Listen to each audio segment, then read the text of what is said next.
And the big breaking story that is coming from the world of cricket, specifically Indian cricket, is pertaining to the BCCI. BCCI politics, to be precise. It was the much awaited verdict by the Supreme Court, and the Supreme Court has reached a consensus in the issue of what should happen to BCCI office bearers. I'll explain the entire history of the event, how did it reach the Supreme Court, what the Supreme Court has decided now, how is it a U-turn compared to what Supreme Court had decided a few years ago, 4 years ago to be precise, and what does this mean for the BCCI administration going forward. So it involves two very big people. One is a former India captain, now the president of the BCCI. Other is Jay Shah, the current secretary of the BCCI. Okay, now first let me give you a bit of a background, and then we'll get into where it all started, where the BCCI were, why did this matter go to court, and what the Supreme Court has decided at the moment. But as you can see from our breaking news ticker at the bottom, it says that Sourav Ganguly and Jay Shah will now be able to contest another election of the BCCI. The elections are due in September. Now, what's the entire matter? In October 2019, BCCI gets its new president and secretary in Sourav Ganguly and Jay Shah respectively. Remember, this was the first democratically elected BCCI committee after a long time. Lodha committee had taken charge of the BCCI, and after a long gap of 5 years, after the committee of administrators went, you finally got an elected body represented by Sourav Ganguly and Jay Shah. They became, as I said, BCCI president and secretary in 2019. Now, Sourav and Jay Shah, now this is the contentious issue. Sourav and Jay Shah's tenure was to end a year later in 2020 as per BCCI's new constitution. Now what happened? Remember, when they were elected president and secretary, it is for a period of 3 years. But the new constitution of BCCI, according to which they could only continue for a year, till 2020, but they've continued till right now, that is 2022, and now will be able to continue further. How did they continue now? Because they filed an appeal in the Supreme Court and the matter became sub judice, so it was status quo. That is why they could continue till 2022. But according to the new constitution that was drafted after the Lodha recommendation by the Supreme Court, their tenure should have ended in 2020. It did not. Matter became sub judice.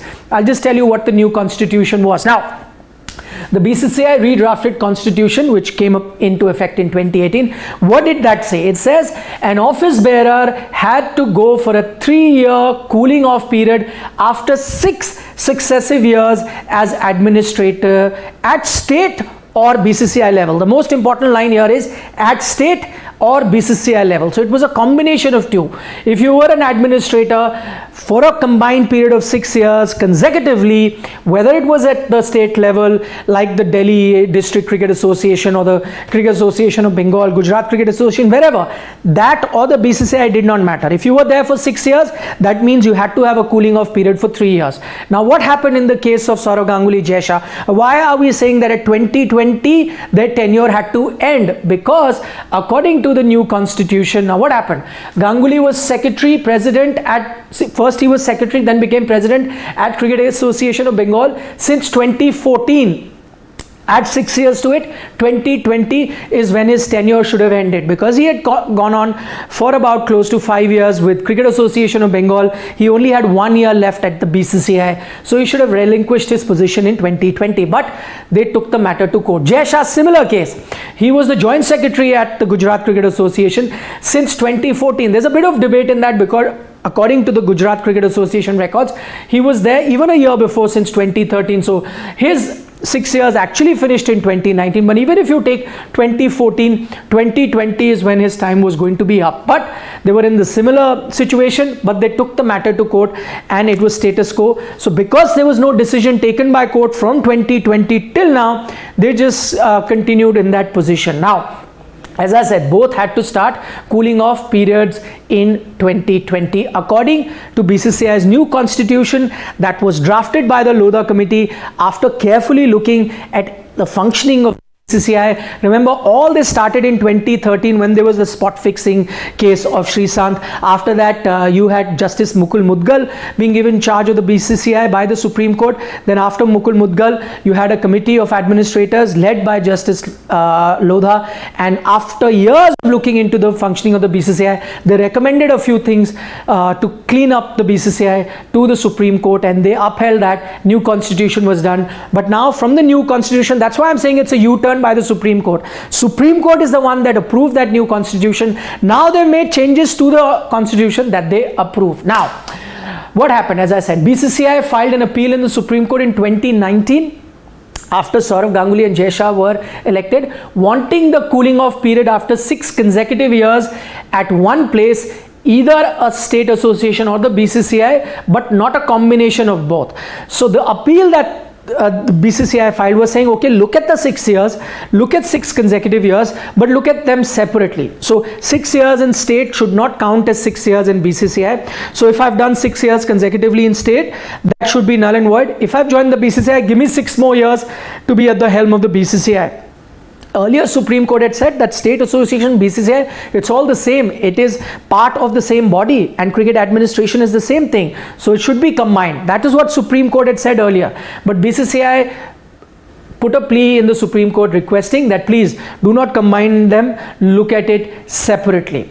Okay, so SC, BCCI and amicus query, that is what we're debating this issue. Now, let me tell you, they filed it in 2019, this plea. The first time the plea was heard was this Tuesday in September. That was 13th September yesterday. So 13th September is the first time it was heard. So it was just, lying in the Supreme Court. But because the elections were coming, September is when the elections were due for the BCCI. So BCCI requested Supreme Court, please urgently hear our matter. So 13th September is first time when it was heard.